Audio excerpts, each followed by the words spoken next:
Movie की शुरुआत में हम एक राजा को देखते हैं जो काफी बूढ़े हो गए थे और इस वक्त वह अपनी पूरी जिंदगी पर एक किताब लिख रहे थे। जो कुछ भी इस किताब में लिखा गया था वह सब कुछ हम इस कहानी में देखेंगे, जिसके शुरुआत में हम एक औरत को देखते हैं जो बहुत ज्यादा खून से लटपट थी और किसी जानवर से बचकर भाग रही थी। बचने के लिए जैसे ही वह एक पहाड़ पर चढ़ी, अचानक उस जानवर ने नीचे से हमला कर दिया और बेरहमी से उसे मार डाला, जिसके बाद उसे खींच कर ले गया। अब एक गांव में कुछ लोग एक लड़की और उसके पिता के पीछे पड़े हुए थे, क्योंकि वो उस लड़की को मारना चाहते थे। दरअसल उनका मानना था कि वो लड़की एक विच है। गांव वालों ने उन्हें पकड़ लिया और खूब पीटने लगे, पर तभी यहाँ पर दो योद्धा आ जाते हैं जो लड़की और उसके पिता को बचाने के लिए गांव वालों से लड़ने लगे, क्योंकि उन दोनों योद्धाओं को यकीन था कि वह कोई विच नहीं हो सकती। इनमें से एक योद्धा का नाम फ्रैंक होता है। अब दोनों योद्धा ने लड़की और उसके पिता की जान बचा ली थी, इसलिए लड़की जैसे ही उनसे बात करने लगी, उसके पिता उसका हाथ पकड़कर फौरन यहाँ से ले गए, जिसके बाद फ्रैंक और उसका योद्धा साथी राजा के महल में गए उनसे मिलने के लिए, जहाँ उनकी मुलाकात शुरुआत वाले बूढ़े राजा से हुई जो इस वक्त जवान थे और अभी वह सिर्फ राजकुमार थे। राजा नहीं बने थे बल्कि राजा के बेटे थे, और अब वह दोनों योद्धा को अपने पिता के पास ले गया। असल में राजन ने उन दोनों को यहाँ पर उस जानवर को मारने के लिए बुलाया था जिसने पूरे किंगडम में तबाही मचाई हुई थी। सबके मुताबिक वह जानवर एक भेड़िया है। वो भेड़िया आए दिन किसी न किसी को अपना शिकार बना लेता है, जिस वजह से हर तरफ दहशत फैली हुई है। उस भेड़िया का खात्मा करने के लिए राजा ने इन दोनों योद्धाओं को यहाँ पर बुलाया है। अब राजा उनसे ये भी कहते हैं कि अगर तुमने उस भेड़िए को मार दिया तो तुम्हें मुंह मांगा इनाम दिया जाएगा, जिसे सुनकर दोनों काफी खुश हो गए। अब क्योंकि काफी दिन तक इन्हें यहाँ पर रहना पड़ेगा, इसलिए राजकुमार उन्हें उनका कमरा दिखाता है। यहाँ उनकी थोड़ी बहुत बातचीत हुई, जिससे उनकी आपस में काफी अच्छी दोस्ती हो गई। राजकुमार फ्रैंक से पूछने लगा कि मेरा दिल है कि मैं भी तुम्हारे साथ चलूं, तो क्या तुम अपने सफ़र में मुझे भी साथ ले जा सकते हो? जिस पर दोनों मान जाते हैं। इसलिए अगले ही दिन फ्रैंक और उसका साथी और राजकुमार भेड़िए का पता लगाने के लिए जंगल में आ जाते हैं। यहाँ उन्हें एक औरत की लाश दिखाई देती है जिसकी हालत बहुत ही खराब थी। उसकी चीर भाड़ की हुई थी, क्योंकि इसे भी दरअसल उसी भेड़िए ने इतनी बेरहमी से मारा था। पर आसपास चेक करने पर इन्हें कोई सुराख नहीं मिलता कि इस औरत को मारने के बाद आखिर भेड़िया किस तरफ भागा होगा। महल वापस आकर फ्रैंक की मुलाकात एक लड़की सोफी से हुई जो इतनी खूबसूरत थी कि पहली ही नज़र में फ्रैंक उसे पसंद करने लगा था। इसीलिए वह उससे बात करने की कोशिश करने लगा। वह भी उसे बात करने में दिलचस्पी ले रही थी और इसी तरह इन दोनों की दोस्ती हो जाती है। अब फ्रैंक जब महल के कुछ लोगों के साथ इस पूरी जगह का नक्शा देख रहा था कि तभी उसके साथी का गांव वालों से झगड़ा हो गया, जो लड़ाई हाथापाई तक पहुंच जाती है। लड़ाई में गांव वालों के बहुत सारे लोग उसे मारने के लिए बारी बारी आ रहे थे, पर वह बड़ी आसानी से अकेला ही उनका मुकाबला कर रहा था। कोई भी इसके सामने टिक नहीं पाता। वो बड़ी तेजी से अपनी स्किल्स का इस्तेमाल करते हुए उन्हें मार मार कर दूर गिरा रहा था। ये सब देखकर राजा का एक साथी गन चलाकर सबको यहाँ से भगा देता है। इसके बाद जब सारे लोग आगे बढ़ रहे थे तो वह गांव वाले उसी लड़की और उसके पिता को देखते हैं। यहाँ उस लड़की जिसे विच कहा जा रहा था, उसकी तबीयत खराब हो रही थी क्योंकि उसका जिस्म बुरी तरह से मुड़ रहा था, उसे दोबारा पड़ रहा था। अब भी देखकर सभी गांव वाले काफी घबरा गए और दोबारा से उसे विच कहने लगते हैं, क्योंकि उन्होंने किसी की ऐसी हालत पहली दफा देखी थी और दोबारा पड़ने से ऐसी हालत होती है उन्हें अंदाजा नहीं था। लेकिन तभी फ्रैंक उसे चेक करने लगा, क्योंकि वह डॉक्टर वाले सारे काम भी जानता था। वो उसका गला नाक जिस्म चेक करके बताता है कि यह कोई विच नहीं है, बल्कि इसे सच में दौरा पड़ा है।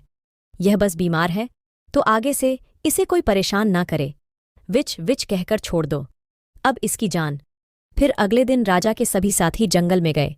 सभी के पास गन्स थी, जिनकी मदद से वह सारे ही भेड़ियों का शिकार करने लगे।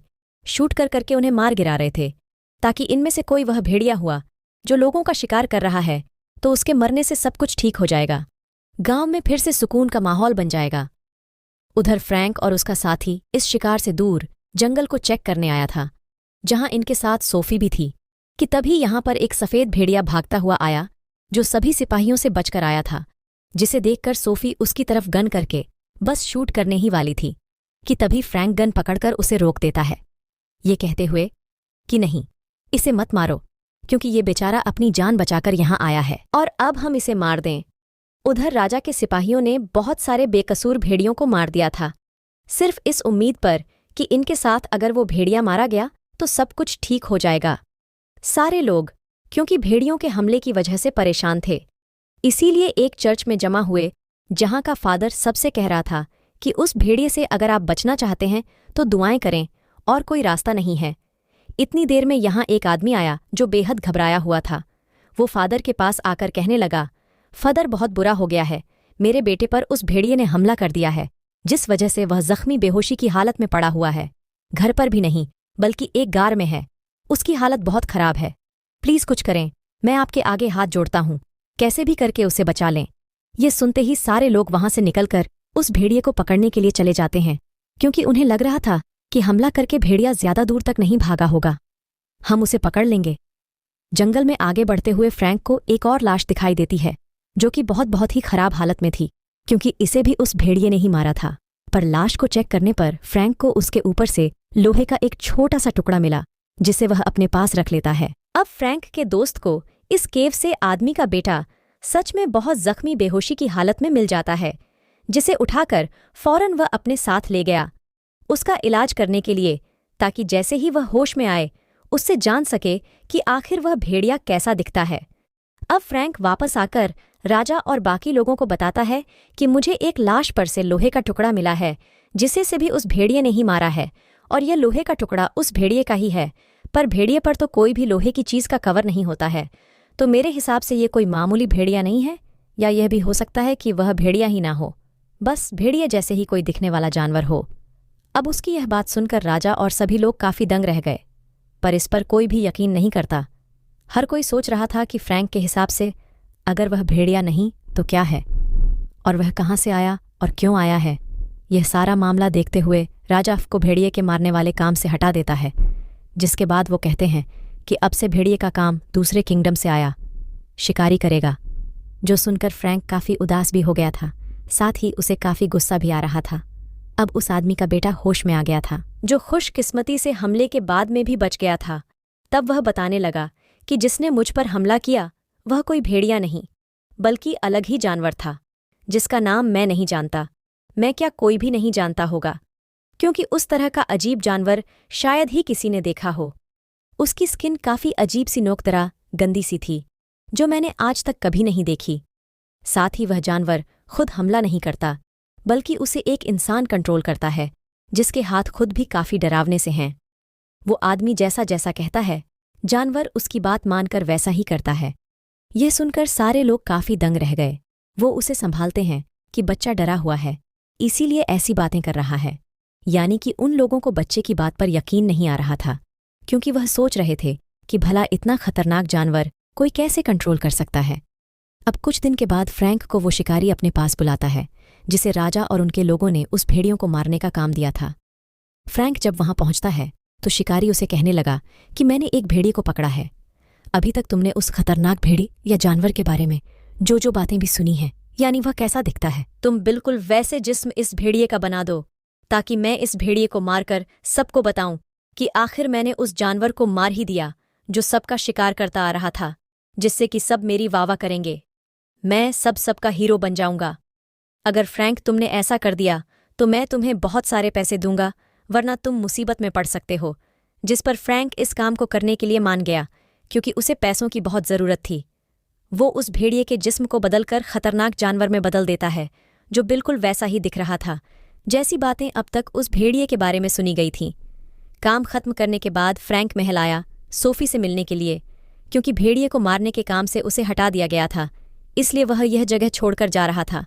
पर वहां जाकर फ्रैंक को पता चला कि सोफी का मंगेतर तो उसे पसंद करता है, पर सोफी नहीं करती, और उसे फ्रैंक और सोफी की दोस्ती के बारे में पता चल गया था। तो उनकी दोस्ती तुड़वाने के लिए वो सोफी को फ्रैंक की बनाई हुई एक लड़की की पेंटिंग दिखाता है, जो नॉर्मल पेंटिंग नहीं लग रही थी, जो देखकर सोफी बहुत ज्यादा दुखी हुई, ये सोचकर कि इसका मतलब फ्रैंक मुझे धोखा दे रहा था। हालांकि फ्रैंक ने उसे समझाया कि ऐसा कुछ भी नहीं है, पर उसे इतना गुस्सा था कि वह फ्रैंक को यहां से जाने को कहती है, जो सुनकर उसका दिल टूट गया। दुखी होकर वह यहां से भी चला जाता है। उधर वह शिकारी फ्रैंक के बदले हुए जानवर की लाश सबके सामने लाकर बताता है कि यह वही खोखा जानवर है जो सबको मार रहा था। और देखो, आज मैंने इसे मार ही गिराया। यह देखकर सारे लोग काफ़ी खुश हो गए कि आखिरकार हमने उस जानवर से छुटकारा हासिल कर लिया और उसे सच में महान और हीरो समझने लगते हैं। अब जंगल में एक औरत बकरी के बच्चों को ढूंढती हुई काफ़ी अंदर आ गई। जैसे ही वह उस बच्चे को ले जाने लगी कि तभी वहां वही जानवर आ गया जो पानी में कूदकर उस औरत पर हमला कर देता है और पूरी तरह मार कर खींचकर अपने साथ पानी में ले गया। इधर सोफी जब अकेली बैठी थी तो उसके पास वही लड़की आई जिसकी पेंटिंग फ्रैंक ने बनाई थी। वह सोफी को बताती है कि फ्रैंक मेरे पास अक्सर आया करता था, इसलिए नहीं कि हमारे बीच कोई ताल्लुक है। बस मेरी पेंटिंग बनाने जैसा तुम सोच रही हो वैसा कुछ भी नहीं है। शुरू से पसंद वह सिर्फ तुम्हें ही करता है और आज भी वह तुमसे बहुत प्यार करता है। जो सुनकर सोफी को काफ़ी बुरा लगता है कि मैंने इतने अच्छे इंसान पर शक किया, उसका भरोसा क्यों नहीं किया। अब फ्रैंक और उसका दोस्त जब यह किंगडम छोड़कर जा रहे थे तो तभी उनके पास राजकुमार आया जो उनसे कहने लगा कि मैं जानता हूं कि वह जानवर अभी तक मरा नहीं है, क्योंकि अभी भी वह लोगों को मार रहा है, और जो जानवर सबको दिखाया गया वह झूठ है, तो तुम उसे जिंदा ही छोड़कर ऐसे नहीं जा सकते। यहाँ रहो और उसका खात्मा करो, क्योंकि सोफी भी यही चाहती है। इतना कहकर वह फ्रैंक को सोफी का लेटर देता है कि वो तुमसे मिलना चाह रही है, जो जानते ही फ्रैंक बेहद खुश हो जाता है और अब वो और उसका साथ यहाँ रुकने के लिए मान जाते हैं। रात होते ही फ्रैंक सोफी से मिलने गया, जहाँ दोनों एक दूसरे को देखकर बहुत खुश हो गए और गले से लग जाते हैं। लेकिन जब सोफी के पिता फ्रैंक के लिए शराब लेने गए तो वहां वो खूंखार जानवर आ गया जो आकर जोरदार उसके डैड को टक्कर मार देता है। फिर उन पर एक सख्त वार करता है कि उनकी मौत हो जाती है, और अब वो जानवर सोफी और बाकियों पर हमला करने के लिए उनकी तरफ आगे बढ़ने लगा, जिससे आप यहाँ पर उस जानवर को ठीक से देख पाते हैं जिसका स्किन सच में काफ़ी अजीब और नोकदरा था। हालांकि कि यह कोई खतरनाक जानवर नहीं था, बस इसे इस तरह का कवर पहनाकर खतरनाक और खूंखार दिखाया जा रहा था। यानी यह उसकी अपनी स्किन नहीं थी, पर इस कवर की वजह से वह इतना ताकतवर और खतरनाक बन गया था कि कोई उसके सामने टिक नहीं पाता था। और अब जैसे ही वह सोफी पर हमला करने के लिए उसकी तरफ बढ़ा कि तभी वह आदमी जो उसे कंट्रोल कर रहा था सिटी में जाकर उसे अपने पास बुला लेता है। अगले दिन फ्रैंक, उसका दोस्त और राजकुमार तीनों प्लान बनाकर उस जंगल में आए ताकि उस जानवर और उसे कंट्रोल करने वाले इंसान को पकड़ सके। थोड़ा आगे जाने पर फ्रैंक के दोस्त को वह जानवर दिख गया जिस पर यह लोग हमला कर देते हैं और गोलियां चलाने लगे। पर जैसे ही वह गड्ढे में गिरा, ये लोग लकड़ी का जाल फेंककर उसे पकड़ने लगे, पर वह इतना ताकतवर था कि जाल तोड़कर भाग जाता है। जाते जाते वो राजकुमार पर ऐसा वार करता है जिससे वह काफी जख्मी हो गया, जबकि फ्रैंक और उसका दोस्त अभी तक उसका पीछा नहीं छोड़ते। वो लगातार उसे शूट करके काफी हद तक जख्मी कर देते हैं, जिसके बाद दोबारा से उसे लकड़ी के जाल में कैद कर दिया जाता है। लेकिन वह दोबारा अपनी ताकत लगाकर फिर से भाग गया, और क्योंकि राजकुमार की हालत खराब हो रही थी इसलिए फ्रैंक उसे संभालने में लग गया, जबकि उसका दोस्त जानवर के पीछे चला गया। उसे पकड़ने के लिए जानवर के पीछे पीछे वह एक गुफा में आ गया, जहां उसे वह गांव वाली लड़की और उसके पिता दिखे, जिनके पास वह जानवर चला गया, और वह उसे तहखाने में एक महफूज जगह पर छुपाने लगे। यह देखकर फ्रैंक का दोस्त काफी दंग रह गया। उसे कुछ भी समझ नहीं आ रही थी कि आखिर इसने ऐसा क्यों किया। पर तभी यहाँ बहुत सारे लोग आकर उसे चारों तरफ से घेर लेते हैं और एक साथ मिलकर अपने हथियारों से उस पर हमला करने लगते हैं। अब क्योंकि वह योद्धा था इसलिए बड़ी आराम से वह उनके हर वार को रोककर लड़ने लगा, कूद कूद कर उन्हें मार गिरा रहा था, एक लड़की को पकड़कर। जैसे ही वह मारने लगा तो उसने देखा कि यह तो वही गांव वाली लड़की है जिसे सब विच कह रहे थे। वह सोचने लगा कि इसका मतलब यह भी बाकियों के साथ मिली हुई है।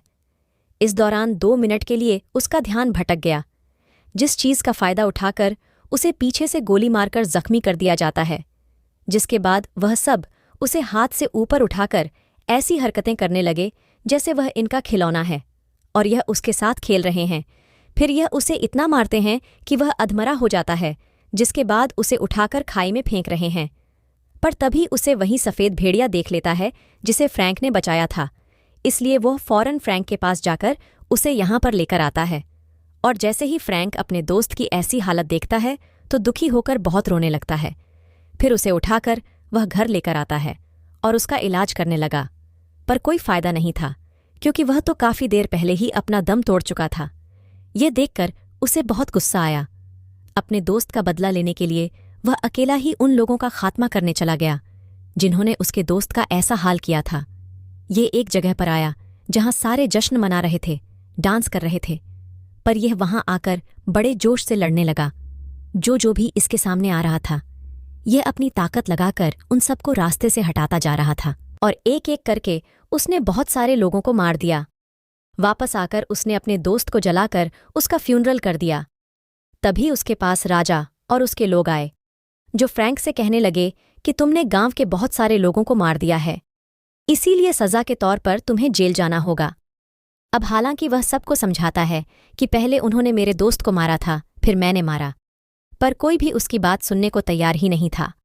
वह पकड़कर उसे अपने साथ ले जाते हैं और उसे जेल में बंद कर दिया जाता है, जहां थोड़ी देर के बाद जेल में उससे मिलने के लिए वही पेंटिंग वाली लड़की आती है और वह उसे बताती है कि यहाँ पर मुझे चर्च के फादर ने भेजा है, क्योंकि वह एक खुफिया सोसाइटी जिसका नाम ब्रदरहुड है उसके लिए काम करते हैं, जिसमें उन्होंने और उनके साथियों ने मिलकर उस खतरनाक जानवर को पाला है।